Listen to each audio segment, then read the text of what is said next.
Bom dia, boa tarde e boa noite. Sejam muito bem-vindas a mais um bate-papo à luz do candeeiro. Eu sou Francioli Araújo. Eu sou Caroline Silva. Eu sou Vitória Frutuoso. E como é que vocês estão? Todas com saúde e respeitando as medidas de isolamento na medida do possível, claro?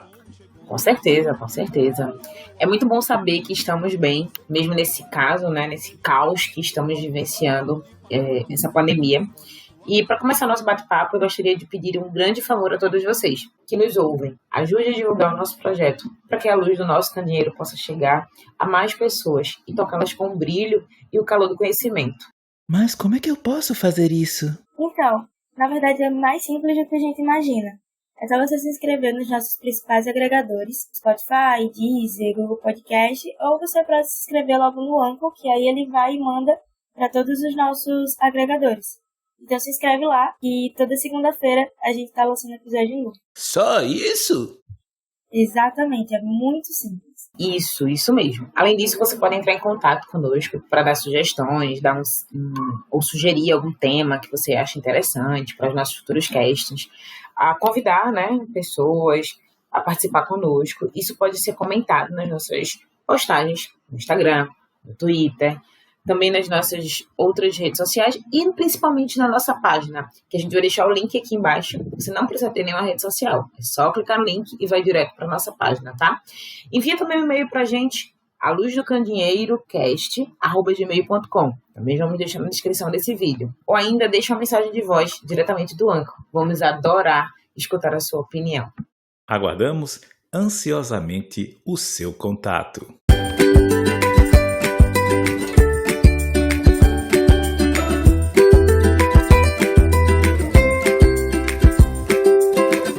No livro Só Pode Ser Brincadeira, Sr. Feynman, o Nobel da Física, Richard Feynman, que nos anos 1950 esteve no Brasil, relata o seguinte, abre aspas, quanto à educação no Brasil, tive uma experiência muito interessante.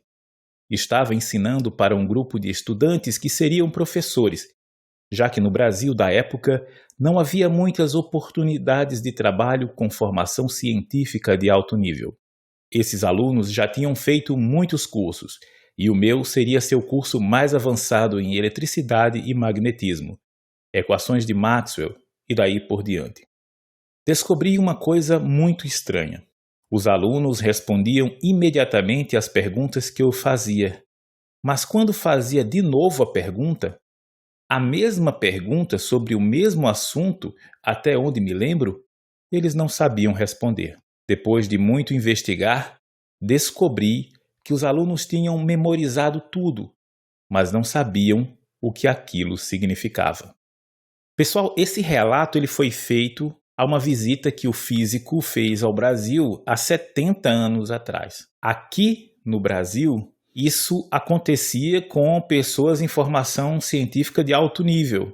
Será que, se perguntarmos para um aluno de pós-graduação hoje, aqui no Brasil, esse quadro seria o mesmo? E se os nossos pós-graduandos estão se formando ainda dessa maneira, eles conseguem ensinar de forma diferente? Então, Francioli, é bem chocante, eu diria, o texto, a percepção e as duas perguntas. Acredito que dependendo de para onde você for caminhando dentro da pós-graduação hoje, você vai ter sim como resposta. Continua o mesmo cenário. Dependendo também do local, do curso, porque existem cursos que nos faz pensar, principalmente as filosofias. Não tem como você dar uma resposta batida para a filosofia, né? Você precisa ter um certo respaldo, você precisa ter um conhecimento muito grande de causa. Mas nas ciências exatas, sim, isso infelizmente ainda acontece, sabe? E isso é triste, né? É muito triste falar disso, porque se eu quero formar uma pessoa para que ela seja um pesquisador, para que ela tenha curiosidade, para que ela desperte aquele conhecimento, decorar não vai ser o caminho, né? E você, Vitória? Porque inicialmente nós falamos de cursos de pós-graduação, mas será que isso não é uma prática comum que vem desde o ensino básico e que vai se transformando numa bola de neve e que acaba reverberando e que acaba sendo percebido com mais força na pós-graduação, que é quando a gente começa muitas vezes a questionar algumas dessas práticas?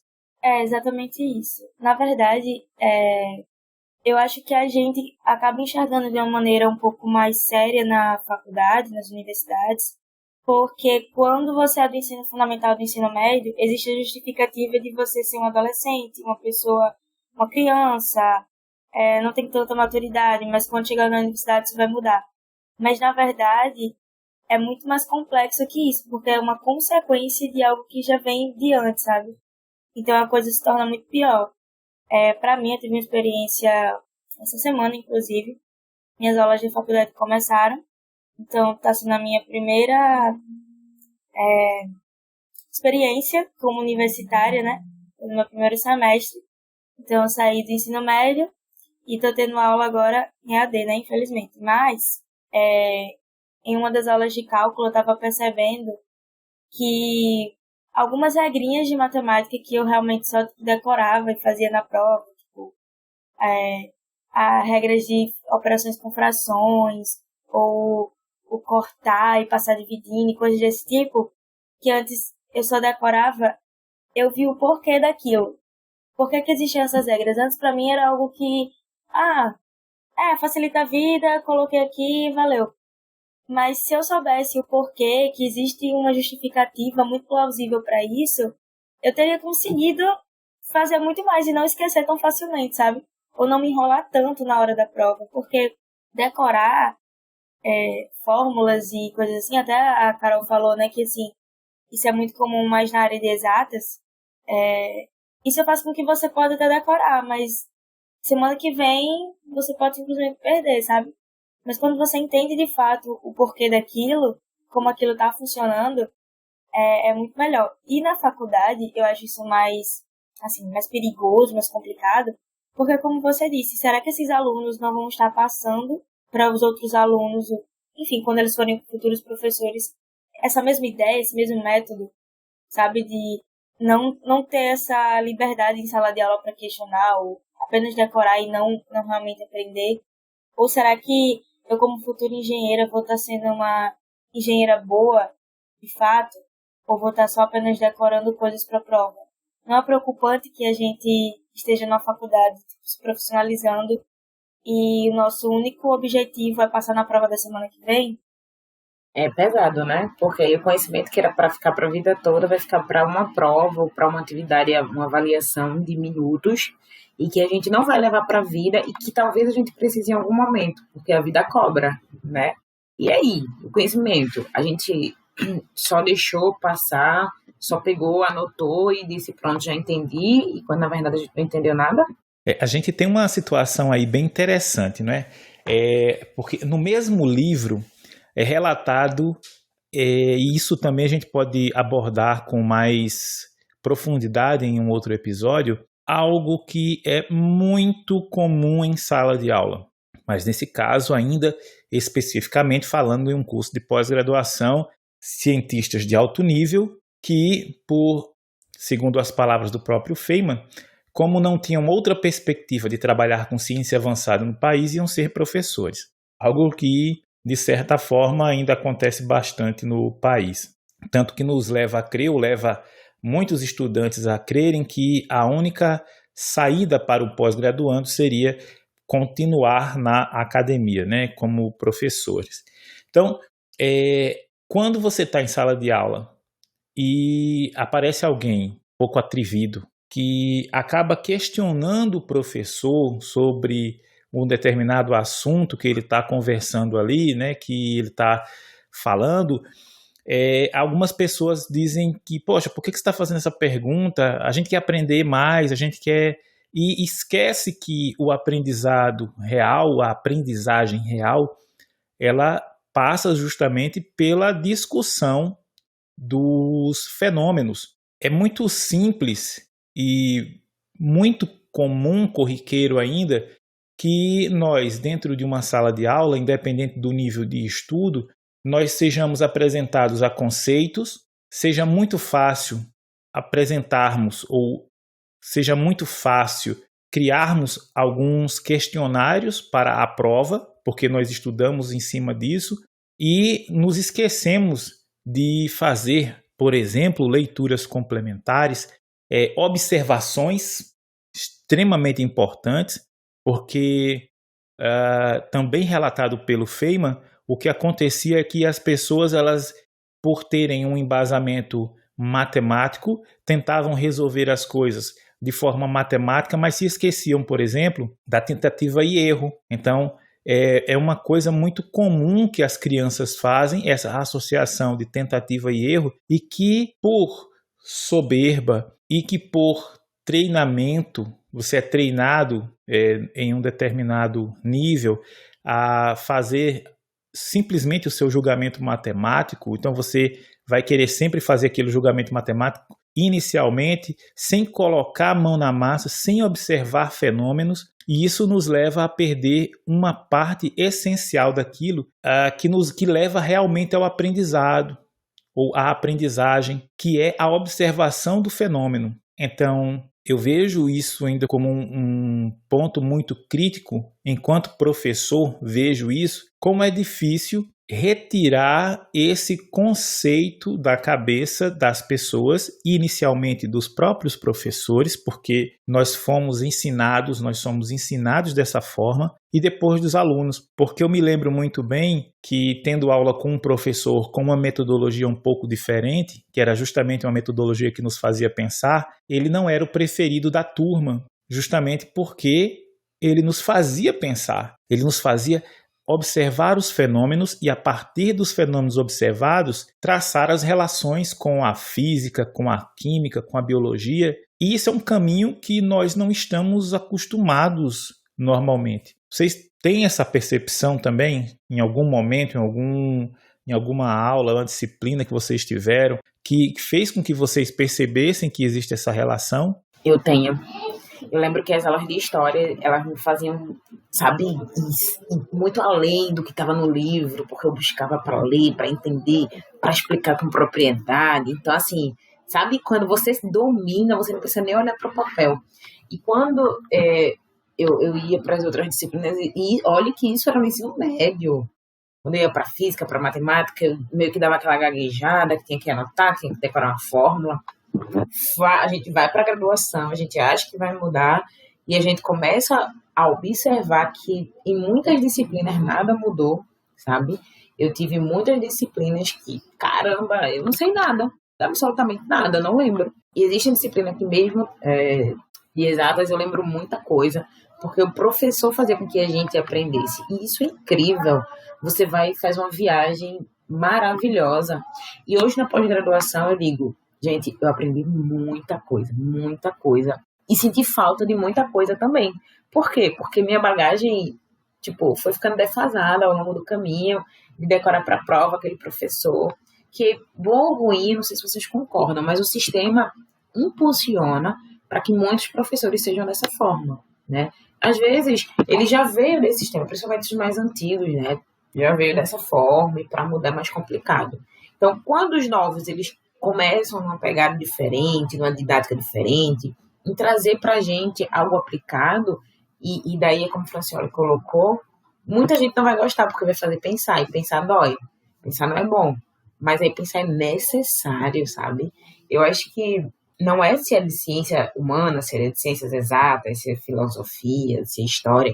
Eu acho que é a forma que aquilo vai ser passado para o aluno. Eu paguei uma disciplina agora na pós-graduação, inclusive foi até com o meu orientador. Cara, eu aprendi muita coisa, e foi muita informação, porque a forma que ele faz com que a gente aprenda é incrível. Primeiro, ele não avalia apenas só por uma atividade formal, é uma construção de atividades. E daí a gente começa a querer entender, sabe, para poder explicar, porque as avaliações dele não são parecidas.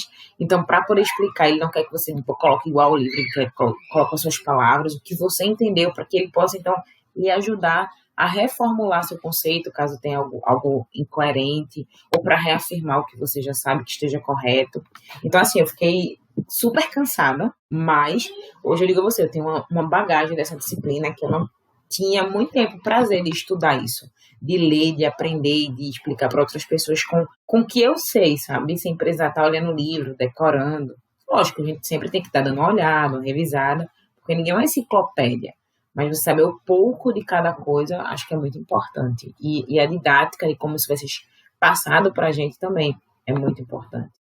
Eu ia falar exatamente isso na questão de talvez os professores eles passam isso justamente porque é o sistema, tipo, é o método que tem para ser passado, sabe? Às vezes é muito conteúdo, é muita matéria. Eu tava parando para pensar nisso que no ensino médio eu pagava umas 17, sei lá, às vezes até mais matérias por ano, sabe? E se você for botar na balança, isso é muito, porque cada matéria ela tem uma quantidade de conteúdos muito grande para ser dado em pouco tempo, sabe? Eu lembro que às vezes um dia de aula que a gente perdia, o professor já ficava doido, porque tinha que bater a meta, e assim, não é exatamente culpa dele, é como tem que ser dado, sabe? E isso é muito complicado, porque, poxa, eu lembrando essa semana, lembrando de como foi meu ensino médio e tudo mais, tava lembrando como foi puxado, sabe? Eu conseguia conciliar muita coisa. Então, eu lembro que no meu terceiro ano eu tentei, tipo, não, ok, vou parar de ser uma aluna medíocre e vou tentar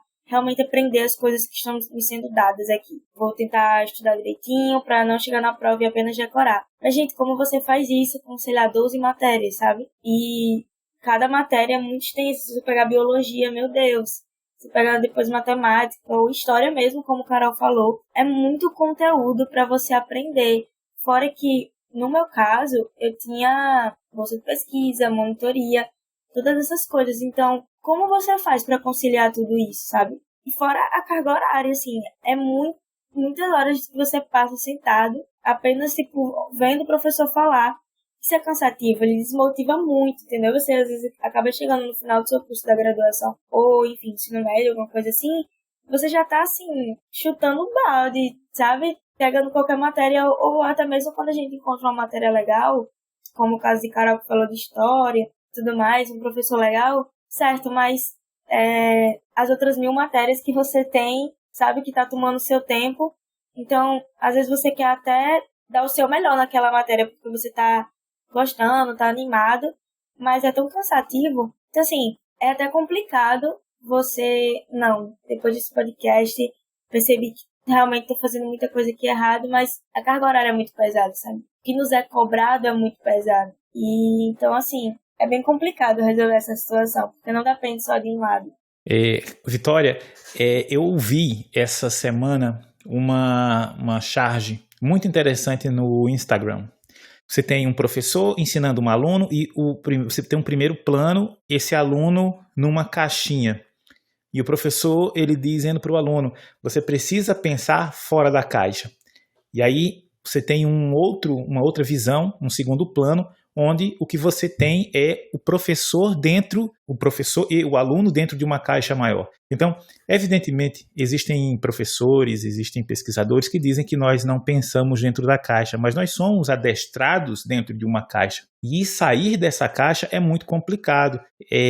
Quando você pensa em reforma de ensino, você está sempre pensando em conteúdo a ser ministrado. Dificilmente você trabalha com os conceitos de métodos de aprendizagem, os métodos de ensino, que esses podem revolucionar. O problema não é, no meu entendimento, você ter uma determinada carga horária para um determinado tipo de conteúdo, mas é a forma como você aborda esse conteúdo.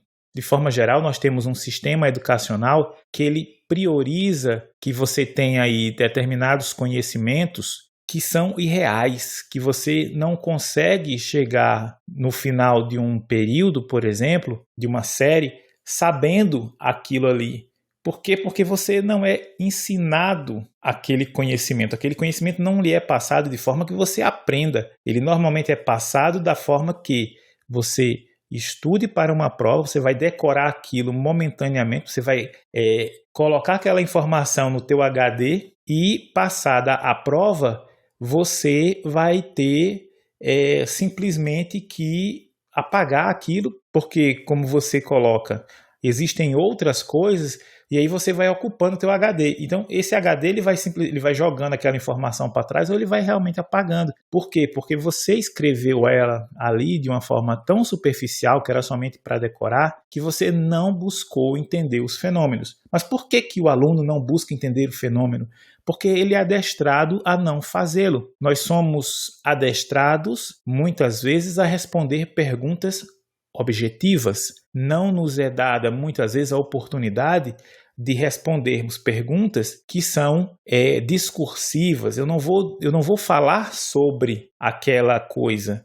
Eu não vou explicar, não vou observar um fenômeno, não vou explicar como é que o fenômeno acontece. Eu vou buscar uma definição. E eu lembro que isso acontecia muitas vezes, até mesmo para mim, acontecia em todas as aulas, fossem elas disciplinas ligadas à área de humanas, sejam elas da exata. Nós éramos obrigados a decorar fatos históricos, nós éramos obrigados a decorar os conceitos filosóficos, né?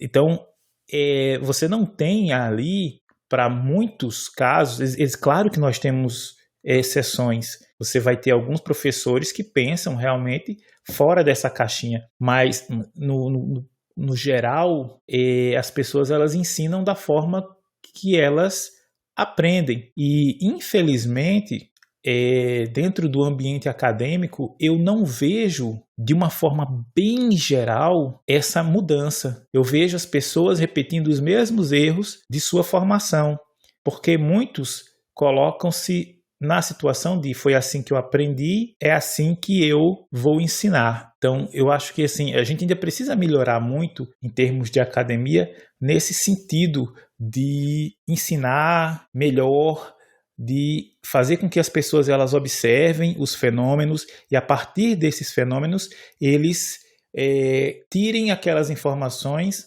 que realmente podem fazer com que elas aprendam. Manda, Carol. Então, eu ia falar justamente isso que tu falou agora, a questão de eu me tornar o profissional que me ensinaram a ser quando eu era aluno. Se eu quero mudar o sistema, como é que eu vou reproduzir o que fizeram comigo? Não é louco isso? Eu tenho que fazer diferente. Se eu não gostei do que fizeram comigo, eu tenho que fazer um jeito melhor para que outras pessoas possam tomar aquilo como base e fazer melhor. Tu não acha não, Francioli? Mas aí você entra naquela questão, naquela frase célebre do Paulo Freire, né? Que está relacionado com o opressor e o oprimido. O sonho do oprimido é se tornar opressor, né? É uma coisa mais ou menos assim. Mas aí a gente tem que começar a quebrar esse paradigma. Porque se a gente só achar que vai ser desse jeito, não vai dar muito certo. Porque ninguém vai mudar. A gente vai ficar nesse ciclo vicioso o tempo todo. E a gente tem que quebrar isso. Se a gente começar a quebrar e inspirar outras pessoas, como a gente falou no podcast anterior, a gente começa a melhorar isso para que faça um sentido melhor. Porque, bicho, é pesado. Eu concordo plenamente com o teu ponto, com a tua colocação. O que nós hoje, como alunos e futuros professores, talvez, podemos fazer para melhorar, para modificar esse quadro? Incentivar a construção do conhecimento. Hoje, quanto aluno, a gente tem que parar, porque tem esse outro problema. A gente não pode só jogar a culpa no professor. Tem um problema de, muitas vezes, o aluno querer testar a capacidade de conhecimento do professor. Isso também está errado. A gente não tem que testar a capacidade de conhecimento de ninguém. É como a gente falou aqui. Ninguém é uma enciclopédia ambulante que vai sair por aí falando tudo o tempo todo. Nós não temos que estar o tempo todo ali, marcando cerrado para saber se ele sabe ou se ele não sabe. Vão existir vários momentos que o professor vai dizer, olha, eu não sei, mas eu vou procurar te trazer. E nós, alunos, precisamos normalizar isso. Enquanto a gente achar que o professor tem que saber de tudo, dar todas as respostas na hora, nada muda. Porque aí é esse momento que a gente está vendo, que ele vai se tornar o que ele não gosta, né? Daí eu acho que para reduzir esses danos é começar a normalizar essas coisas, que o professor não sabe tudo, que ele é um facilitador de conhecimentos e que a gente pode construir junto com ele o conhecimento. Eu acho que isso, Carol, é uma questão que o próprio professor precisa deixar claro quando ele entra em sala de aula, no primeiro contato com a turma, né? Porque a gente sabe que ainda existem professores que acreditam que eles são a verdadeira enciclopédia Barça. ou o próprio Google. Então, é importante que o professor ele entenda esse papel dele de facilitador, de facilitar o acesso ao conhecimento. É preciso que ele entenda que ele está ali para construir conhecimento junto com os alunos. É mesmo. A gente precisa acabar com aquela coisa que o professor ele está ali para escrever no quadro branco que é o aluno, né? Na tábula rasa que é o aluno. Então, isso também é uma coisa que precisa ser desconstruída. Mas fala lá, Vitória. Então, eu vou falar assim, o que eu tenho feito, que eu vi que dava mais certo para mim, que é estudar, primeiro priorizar as matérias que eu preciso que sejam priorizadas. Eu não queria ter que fazer isso, de verdade. Eu acho que se eu tivesse entendimento no ensino médio teria sido um pouco melhor. Mas em vez de eu querer agarrar o mundo com as pernas, bem, o que eu vi que deu certo pra mim, e tá dando certo no momento, né, como aluna, assim, é estudar antes do professor e saber priorizar as matérias e as coisas que eu acho que são necessárias e que eu vejo que são necessárias. Isso é um pouco complicado no ensino médio porque você ainda não tá em algum curso que você realmente queira, assim, que você sabe que é certeza. Então é complicado, porque às vezes você vai priorizar algo e no futuro você precisa. Mas no meu caso agora na faculdade, eu tenho 6 matérias. 6 cadeiras que eu pago. E eu vi que dessas 6, pelo menos 4, elas são bem mais importantes. Então, o que eu tenho feito é priorizar essas 4, de fato, indo muito além das aulas. Então, antes mesmo dos professores darem a aula dele e tudo mais, eu já peguei a grade, eu sei quais são os assuntos que precisam, que são necessários, e eu já vou estudando, por conta própria. Pesquisando material, anotando o que tem que ser anotado, já com perguntas na cabeça, para que quando eu chegue na sala, eu já vá com o intuito de responder tudo que eu tenho dúvida. E até mesmo já fazer questionamentos que possam ir além. E até deixar a aula mais interessante, sabe? Então é como se eu fosse para a aula totalmente presente no momento. E é uma coisa que eu tenho certeza que aconteceu com vocês e aconteceu muito comigo, que era assistir a aula de uma forma muito, muito passiva. Então eu sentava lá, ficava ouvindo o professor e, tá ok, depois às vezes ficava até com dúvida, enfim, e saía assim porque você queria que acabasse logo. Então, no momento eu tenho visto, cara, eu tenho que priorizar o meu tempo. Então, assim que acaba a aula, já vou dando outra estudada, dando uma revisada no que o professor foi falando e já vou buscando mais conhecimento por conta própria, entendeu? Parei de, ficar esperando que o professor venha até mim. Mas como eu disse, é muito complicado quando você tem muitas matérias, porque você tem que dar atenção para todos. Então, o que eu tenho feito, basicamente, é priorizar. Saber o que eu preciso, entendeu?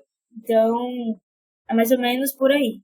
Vitória, mas quando você fala que você prioriza, de certa forma você está escolhendo aquilo que você vai estudar e que você considera que seja mais importante. Como é que você faz essa escolha do que é mais importante?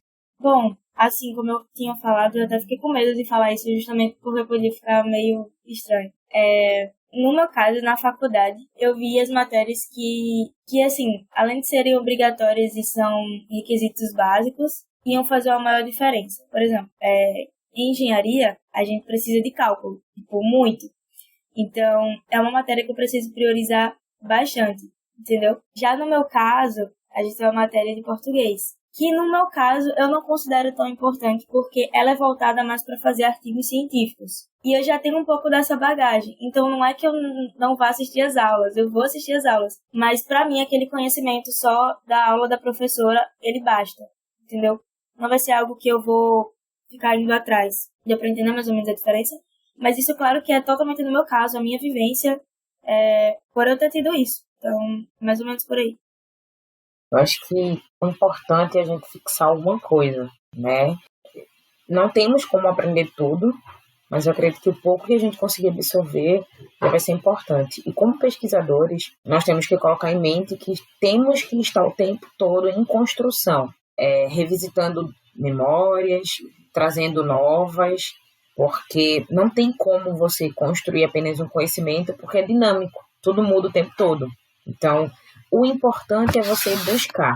Eu acredito que buscar aquilo que no seu cotidiano, a melhoria para uma sociedade, é o tempo todo, é dinâmico. Você tem que estar buscando fixar aquilo, aprender aquilo. Então, o importante é você saber o seu papel, o seu lugar.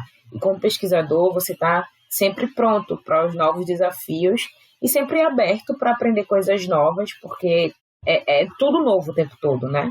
Então não tem como você fugir disso. E uma coisa que você decorou há 5 anos atrás, talvez hoje não faça mais sentido. E daí você tem que estar sempre dando uma olhada, reformulando, né? Até mesmo as contas que a gente viu e a gente vê, elas podem ter um sentido diferente quando a gente aprende a aplicá-las em alguma coisa, ou simplesmente a gente aprende e não só como aplicar, mas como passar aquilo de forma mais tranquila para alguém. Eu acho que é válido quando você sabe o seu lugar e o que você precisa, sem, sabe, consultar, nem ter medo, nem... Acho que o mais difícil é o medo de errar. Então, acho que o medo de errar que faz com que a gente decore, né? Mas acho que se a gente aprende, a gente vai perdendo o medo. É isso. Não, mas assim, faltou uma coisa, eu acho. E você como professor, Luciano? Na minha vivência e eu vou falar tanto como professor como com aluno, como eu tive vários traumas durante a minha formação, e esses traumas eles estão relacionados tanto à formação do ensino básico, quanto no ensino superior, como no mestrado, eu, quando decidi, ou quando a oportunidade se apresentou para que eu entrasse para a academia como professor, eu imaginei que eu queria não cometer os mesmos erros que eu vi os outros professores cometendo. E por um tempo, quando eu estava sem a possibilidade de usar laboratórios, eu tentava imaginar como fazer aulas que fossem mais interessantes, que fossem menos entediantes para os alunos. Mesmo porque, como eu trabalho com uma parte técnica, com várias disciplinas da parte técnica, e que nós estamos muito acostumados a trabalhar com conceitos, então, se você vai falar, por exemplo, sobre os mecanismos de quebra de uma rocha, você vai trabalhar com um conceito. É preciso aplicar uma pressão perpendicular à rocha para que ela sofra uma fratura e ela vai se fraturar segundo os planos de clivagem e não sei o quê. Então, isso tem lá esses conceitos que é o que o aluno vai buscar para fazer a prova. E como você mostrar esse fenômeno simplesmente com figurinhas de um livro? Como é que eu vou fazer o aluno pensar tratando exclusivamente desses conceitos? Quando o laboratório ficou pronto, que eu pude levar os alunos até lá, eu resolvi ir pelo caminho contrário. Eu decidi fazer com que eles observassem um fenômeno, então colocava lá um pedaço de rocha dentro de um britador, por exemplo. Ele observava como aquele fenômeno acontecia e ele ia descrever aquele fenômeno para ver se a observação dele se aproximava da teoria. E a gente vai discutir teoria. Então, existe a possibilidade de fazer isso. Eu estou falando especificamente de algo que é possível fazer em laboratório. Você tem inúmeros experimentos químicos que são relativamente baratos, que você pode fazer, e creio que em maioria das escolas você tem alguns desses elementos, nem que seja misturar um corante ou outro, muitas vezes coisas que você tem em casa, e que podem permitir que fenômenos sejam observados.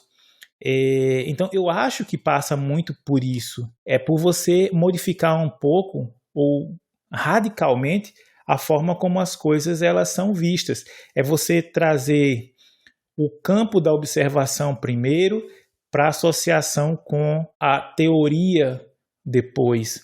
Porque o que acontece é que eu acredito que o cientista ele precisa ser um bom observador de fenômenos. Depois que observa o fenômeno, depois que você entende bem como é que aquilo funciona, aí você faz, por exemplo, as associações com a matemática, você transcreve matematicamente aquele fenômeno, você modela matematicamente aquele fenômeno.